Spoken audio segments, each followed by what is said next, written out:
Moi, je suis assez. Je pense qu'il faut donner les moyens à cette analyse. Il faut de toute manière analyser des choses qui sont redondantes comme ça. Bien sûr. À la fin, c'est. Si, ça va devenir politique, parce que si jamais on n'analyse pas la chose et qu'on n'en tire pas les conséquences, les gens, les citoyens nous diront, mais alors, que se passe-t-il? Vous ne tirez pas les conséquences de ce qui se passe.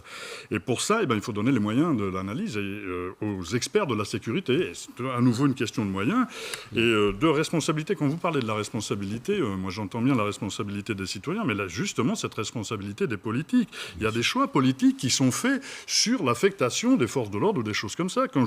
Il y a eu 8000 conseillers d'orientation qui ont été supprimés des lycées français. On cherche à les remplacer, enfin à en remplacer au moins une partie par des forces de l'ordre. Est-ce que c'est vraiment leur place? Est-ce que l'affectation des forces de l'ordre, elle n'est pas plutôt ailleurs? Il vous manque des moyens. Je ne sais pas, je pense que vous serez assez d'accord avec moi, monsieur. Vous savez, on a payé cash la semaine, il y a quelques jours, le problème du maintien de l'ordre. Pourquoi? Parce qu'on a perdu des effectifs. Sous Nicolas Sarkozy, on avait perdu des escadrons de gendarmerie, on a perdu des sections de CRS, on n'a pas fait de réflexion sur le maintien de l'ordre. On a fait l'appel pour que des blindés puissent venir déblayer des balustrades, des barricades sur le terrain. Ils ont 45 ans. 45 ans, les véhicules de la gendarmerie qui sont venus. Donc on se retrouve avec un déficit de moyens. La difficulté pour nous, sur la gestion de tous ces individus dangereux, c'est les flux. Vous l'avez dit, 20 500 personnes. Alors effectivement, il n'y a pas 20 500 personnes qui sont dans un spectre où il y en a 4 000.